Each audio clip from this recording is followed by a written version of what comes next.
அனைவருக்கும் வணக்கம். இப்பொழுது திருமூலர் திருமந்திரம் சார்பாக வாசி முன்னோட்டம் என்ற தலைப்பில் பகுதி 13 நம்ம இப்போ பார்க்க போகிறோம். இதில் நம்ம பார்க்க போகிறது என்னென்னா, நம்ம 12வதுல நம்ம அதோட தொடர்ச்சியாக நம்ம இப்போ பார்க்க போகிறோம். இப்போ அதில் என்னென்னா, இந்த நம்ம பார்த்தோம்ல, இந்த எண்மர்கள், கிழக்கே இந்திரன், இந்த திசை காவலர்கள்னு நம்ம பார்த்தோம்ல, அதான் 8 திக்கு பாலகர்கள். ஒவ்வொரு உயிரினங்கள், இந்த மனித உயிரில் ஒவ்வொரு ஆணை சுற்றியும் அந்த 8 திக்கு பாலகர்கள் இருப்பாங்க. பெண்களை சுற்றியும் அந்த 8 திக்கு பாலகர்களுக்கு இருப்பாங்க. அதில் நம்ம அடுத்த பார்க்குறோன்னா, அது யாரான்னா, கிழக்கே இந்திரன், மேற்கே வருணன், வடக்கே குபேரன், தெற்கே யமன் முதலியோர் திசை காவலர்கள். இவங்க திசை காவலர்கள். அஷ்டதிக்கு பாலர்கள் அது எப்பொழுதும் நம்மளை கண்காணிச்சிட்டே இருப்பாங்க. இது திசை காவலர்கள். கோணத்தையும் 4 காக்கின்றனர். ஓகேவா? இதில் நம்ம முன்னாடி நம்ம பார்த்துட்டோம். அது தென்கிழக்கில் அக்னி, வடமேற்கில் வாயு, வடகிழக்கில் ஈசானம், தென்மேற்கில் நிருதி. இவர்கள் வேற்று பெயர்களே இல்லை. ஆதி தத்துவ பெருவெடிப்பில் தோன்றி இன்றளவும் மண்ணீருக்கு உதவி வரும் திசை சக்திகள். இவர்களிடமிருந்து தாவரங்கள் நேரடியாக ஒளிச்சேர்க்கை மூலம் சக்திகளை பெறுகின்றன. என்னாச்சுன்னா, இந்த பிரபஞ்ச சக்தியிலேருந்து தாவரங்கள் நேரடியாக அந்த மூல சக்தியை, அந்த பரத்தின் அணுசக்தியை பெறுறதுனால அதோட சார்ஜ் அதுவே ஏற்றிக்குது. பூமியினால் தான் தாங்கியிருந்தாலும் அந்த ஒளிச்சேர்க்கையை வேறு இதுலேருந்து எடுக்காமல் அந்த பிரபஞ்ச சக்தியிலேருந்து எடுத்துக்குது. அதே மாதிரி தான் நம்மளோட உடல் செல்களும் இந்த வெளியில் உள்ள புற பொருட்களை நம்பாமல் அந்த அகப்பொருளை நம்பி நாம் இருந்தோம்னா அந்த அகப்பையாக நமக்கு அந்த அமுதம் ஊறும். அந்த அமுதம் ஊறுறதுனால வெளிப்பொருள்கள் தேவைப்படாது. ஓகேவா? ஒளிச்சேர்க்கையின் மூலம் சக்திகளை பெறுகின்றன. அதுபோல் நாமும் பெறுவதற்குரிய வித்தையே சிறப்பு ஓதுமுறை விசித்திர கல்பம் என்னும் வித்தையால் கற்றுக்கொள்ளலாம். அவ்வாறு கற்று தேர்ந்தால் அது உடலுக்கு மருந்தாகிறது. திசைக்காவல் தெய்வங்களென அட்ட மூர்த்திகளாக எண்மர் கூடி நின்று தோற்றத்துக்கு துணை நின்றனர் என்பர். கர்ண பரம்பரை கதை என இவை பொருந்துகின்றன. பொருந்தா கதைகளில் வைத்து புராணங்கள் என்று கருதப்பட்டாலும் இயற்கை உண்மைதனை அன்று மக்களுக்கு விளக்கும் பொருட்டு அன்றைய மகான்கள் செவிவழி செய்தியாக என்றும் தொடரவும், உண்மைகளை உறங்க விடாமல் வெளிப்படைய செய்யவும், சில மூர்த்தங்களாகவும் கோவில் காவல்கள் தெய்வங்களாகவும் குலம் விளக்க குல தெய்வதைகளாகவும் அட்டமூர்த்த தெய்வங்களாகவும் என்றும் அவற்றை தொன்று தொட்டு கோயில், தலம், தீர்த்தம் என நிறுவி வந்துள்ளனர்.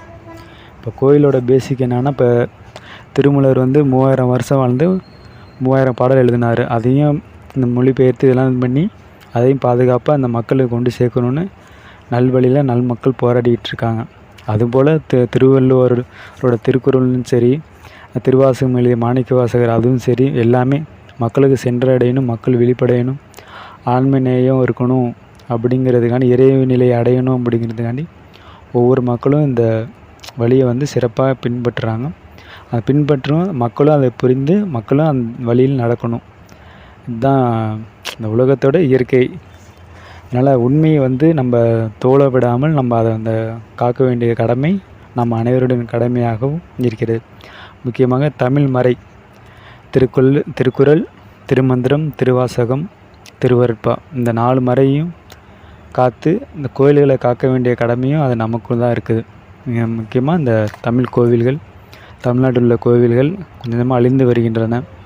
அதையும் காக்க வேண்டிய விழிப்புணர்வுடன் கூடிய ஒரு முயற்சியாக நம்ம இருக்கணும்.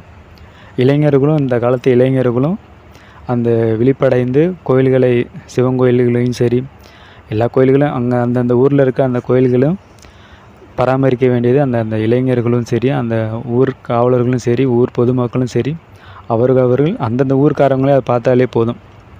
இப்போ ஏன்னா இப்போ நிறைய கோயில் இப்போ நிறைய செடி முளைச்சி பாசையெல்லாம் பிடிச்சி ரொம்ப சிதறம் அடைஞ்சிட்டு வருது. அதை நம்ம இப்போ செலவெடுத்துக்கணும்னா எவ்வளவோ இது ஆகும். இப்போ அந்த கோயிலுக்கு வர வருமானம் ஒழுங்காக இருந்தாலே போதும். நமக்கு அந்த கோயில் வர வருமானம் வச்சு நம்ம அந்த கோயில் திருப்பணியை செஞ்சிடலாம். இதெல்லாம் மக்கள் விழிப்படைந்து நன்மக்கள் 4 மக்களாகி 4 மக்கள் 400 மக்களாக ஆகி கோயில்களை பராமரிக்க வேண்டியது இந்த தமிழர்களோட கடமை. தமிழ் மக்களுடைய கடமை.